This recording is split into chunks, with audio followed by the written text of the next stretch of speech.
welcome to the Savage Side. This is Ben, and today we are going to begin our How to Play Savage Worlds series.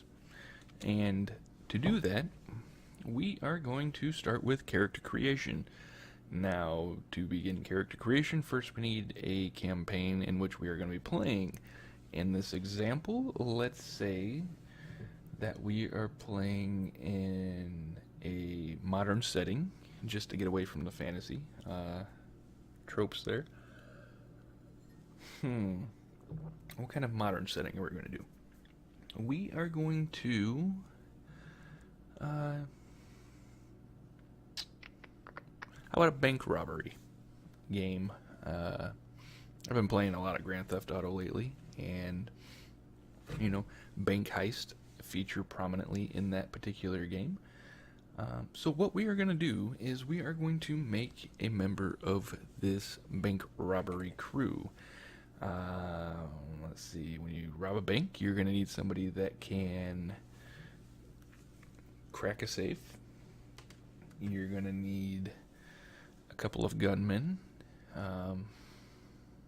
crowd control, and you're going to need a getaway driver. That's an important part, right? Getting away after the crime is done. So, I am using the Savage Worlds Deluxe Explorers Edition softcover book. I don't know if the page numbers are going to be the same in the hardcover or the PDF, so bear with me. But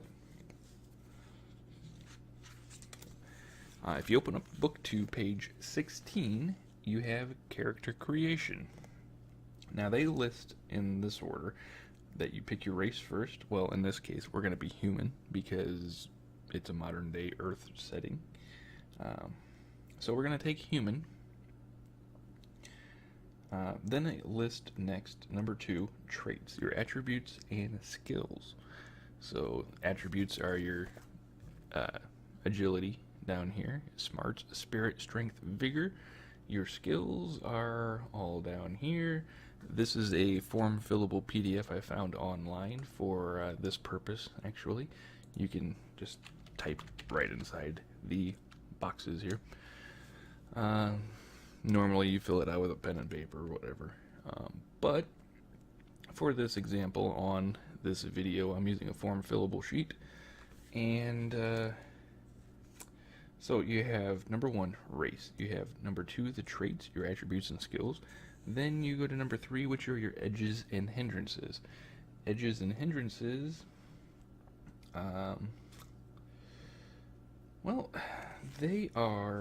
hindrances are flaws in your character. Edges are basically the opposite of that. They're special things that they're good at, special abilities that they have. Now, why would you take hindrances? Well, because you can get extra points to use during your character creation.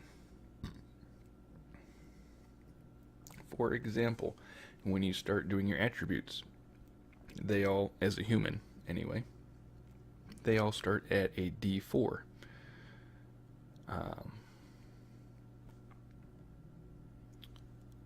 And then a D6, D8, D10, and D12. There is no D20 that is used in this system by players.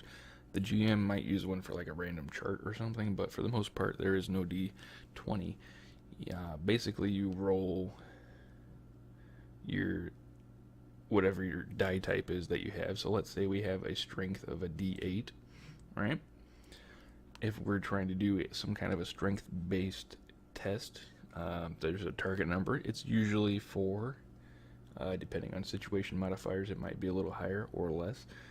But you roll your D8 and you try to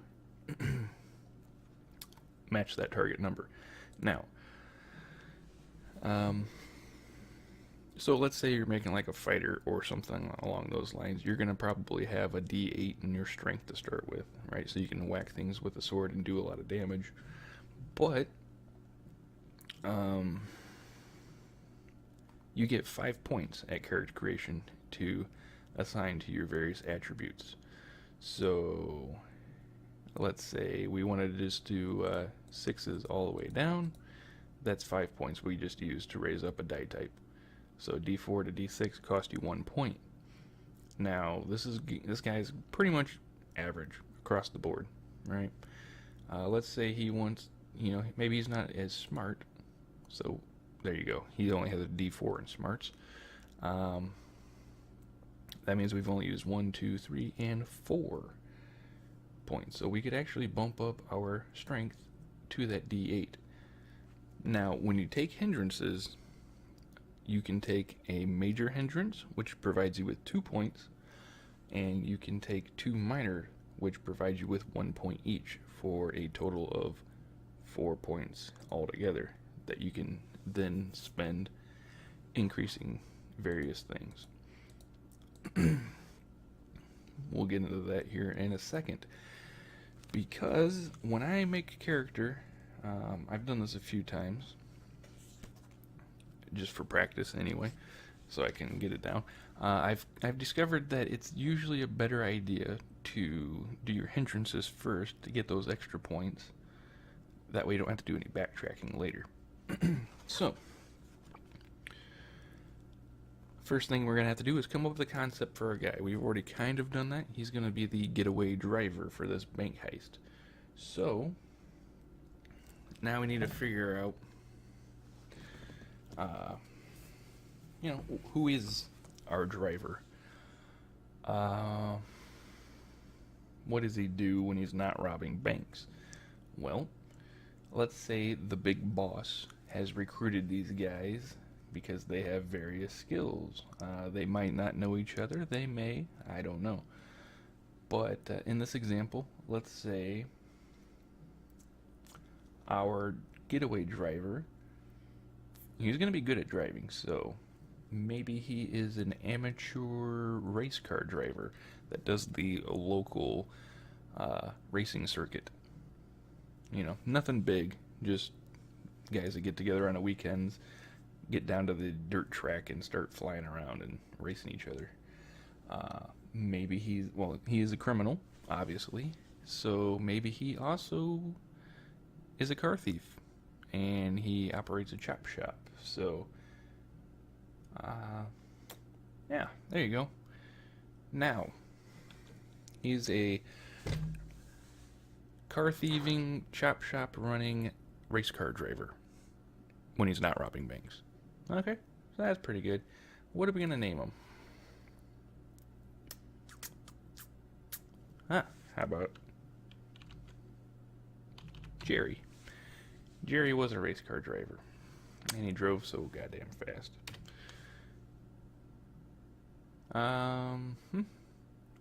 Jerry what? Gotta give him some kind of a flashy name, right? So how about we go Jerry Leadfoot.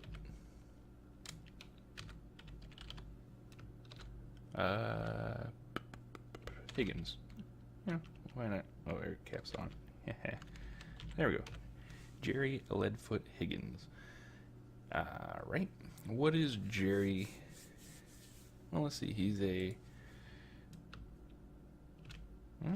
race car driver / getaway driver. Right. So there you go. Setting. We're just filling that. I keep doing that. Bank heist. I have cap locks set so you can see it a little bit better. In fact, I could probably, there we go. That ought to be a little bit easier to read. Now, we are going to go ahead and scroll on down. We're going to do hindrances next. Who is Jerry? Jerry, I don't think he's a very big guy. He's probably a little shorter than average. Wiry. You don't have to be big to drive a car, right?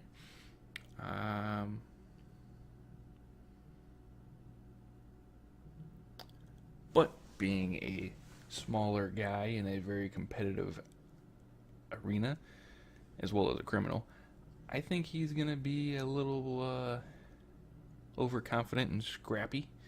You know, he doesn't back down from any fights, even if he's not going to win. Uh, kind of impulsive, maybe. Speed freak, adrenaline junkie. I think that's pretty good. So, we're going to go ahead and open up the book to the hindrances, and we're going to find some that match this guy. So, I need to get to the hindrances the section of the book here. Because, again, I want to get these hindrances.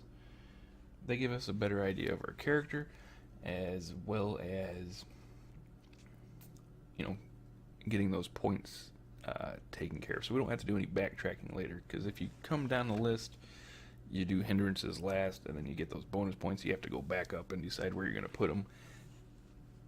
At first, I mean, once you get more comfortable with it, you'll be able to be like, okay, well, I'm going to be taking this. You know, I'm going to take a major and 2 minors, so I have 4 extra points. But we're gonna just do the hindrances first, I think. So the hindrances in the softcover book start on page 29. All right, so and you have a various list. I'm not gonna read them all to you. Go buy the book. It's a good book. It's cheap, inexpensive, we'll say. Give them money. So I'm not going to read through them all. But I think arrogant would be a great major hindrance for this guy. Your hero doesn't think he's the best. He knows he is. Whatever it is, swordsmanship, kung fu, running, very few compared to his skills, and he flaunts it every chance he gets. I think so. He likes to talk crap. You know? An arrogant fellow. So, yeah, that's fine. We'll just do arrogant. Modifiers. This one does not actually have any mechanical downsides. Some of the hindrances do have mechanical impacts on the game. Some of them don't. They're just role-playing things.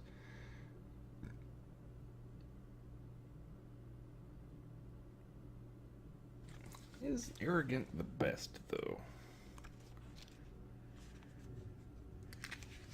What else do we got? He's got big mouth. That's another good one for him.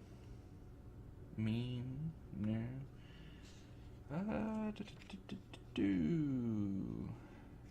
Overconfident. That's actually better. We're going to go with overconfident rather than arrogant.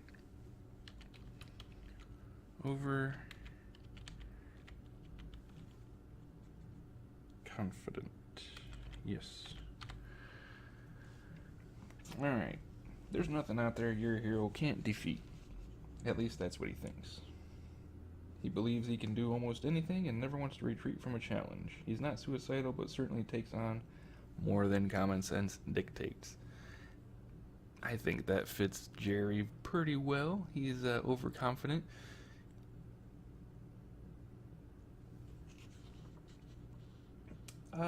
Let's see. What else would we go with here? I kind of want to get some mechanical things down. So that's our major. So I'm going to go ahead and put a little hyphen there. And we're going to put major next to that so I remember what it is. And we need 2 minors. As a GM, I would actually allow somebody to take 2 majors if they wanted to. It's the same amount of points. A major is worth 2, a minor is worth 1. You can take 1 major and 2 minors according to the book. But if you really wanted to take 2 majors, I would probably allow that myself. Let's see, minor. No, cautious is not a good one for him.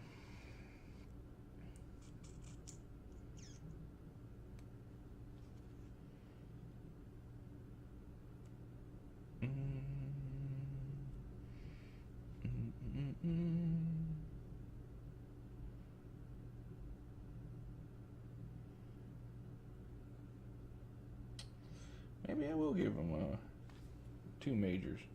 I might do that.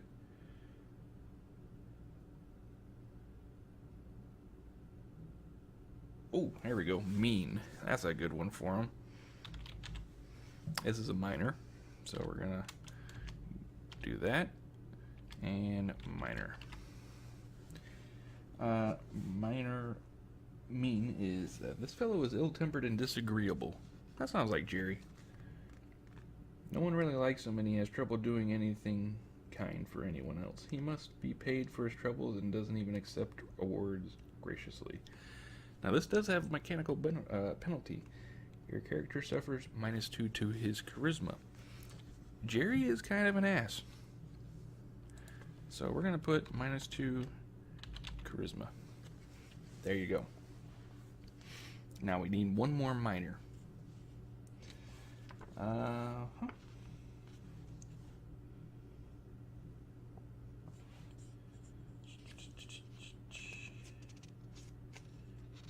Now, what would be another good minor? I'm kind of picturing this guy as kind of like somewhat of a hick backwater kind of. I guess he's a hillbilly. There you go. I'm gonna say it. Jerry's a hillbilly. I'm thinking that's probably what we're gonna go with. I could go with a wanted. Boy, that kind of... We're already going to be committing a major felony, so... Ooh, vengeful.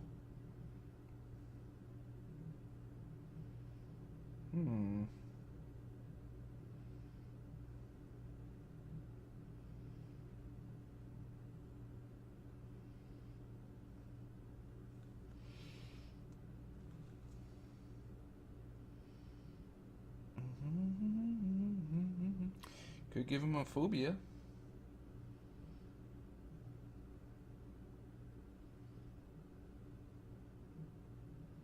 Ooh, here we go. Perfect. Why is Jerry willing to do this bank robbery? Because he has the poverty. Minor. Poverty. Now, this also has a in-game effect. He actually starts with half money. Poverty. It is said a fool and his money are soon parted. Your hero is that fool. He starts with half the usual money for your setting and just can't seem to hang on to funds acquired after play begins. In general, the player halves his total funds every game week. So, Jerry, yeah, maybe he has a gambling problem. Actually, that might be, what would that be? Is it a quirk?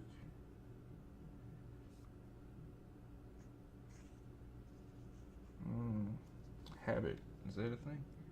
Pretty sure. Yeah, habit. There you go. Ooh. Nah, I think we're gonna go with poverty.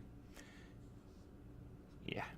He's always looking for more money to fix up his cars that he constantly keeps smashing when he's racing. So he's pretty broke all the time. Maybe he doesn't win a lot of races. There you go. There's one major, 2 minors. So now we have 4 points.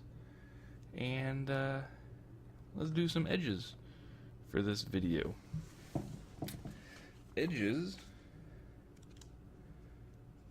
start on... Where are edges in here? Hindrances. Here we go. Edges begin on page 34.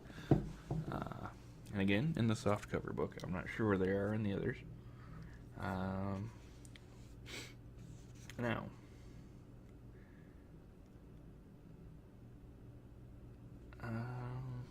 edges are kind of like, if you're familiar with, 3.5 or Pathfinder D&D, edges are basically feats, you could say. It's a good analogy. They allow you certain bonuses to things or something that they're good at.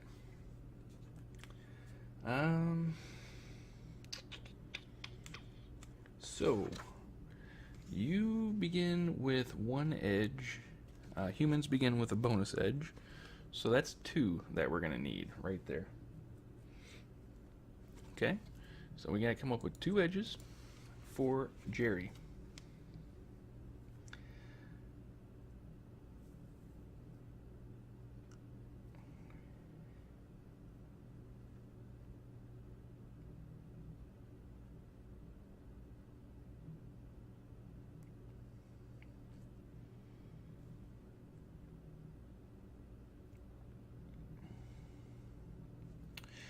So maybe Jerry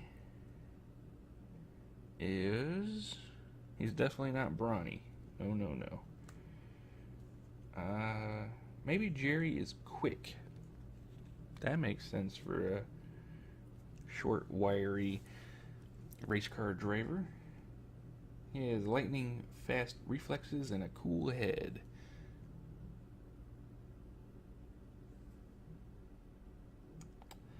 Whenever you are dealt a 5 or lower in combat, you may discard and draw again until your character gets a card higher than 5. The cards that it's talking about are for the initiative, basically. How quickly the person acts in a combat round.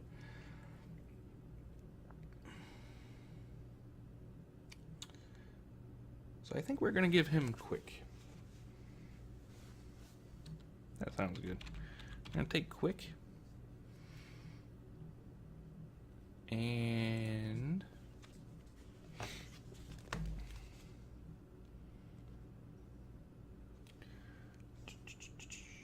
you know what? I think we might actually go ahead and take Professional Edge. This is another kind of edge that you can pick up. There are also power edges, which are mainly used for like arcane backgrounds, like magic users. They allow you to pick up more powers or more power points. Professional edges are special abilities that reflect many years of practicing a particular trade. So there's a perfect one for Jerry in here. And that is an ace. The ace are special pilots and driver who feel comfortable behind the wheel, throttle, or flight stick than on their own 2 feet. They add +2 to boating, driving, and piloting rolls.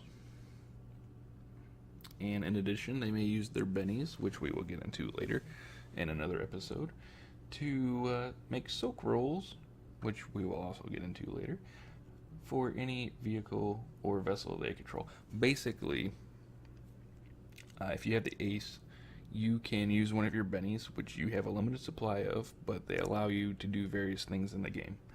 You can use one of these to basically negate damage done to the vehicle. So I think that's probably going to be a good one for Jerry here. So Jerry is an ace driver.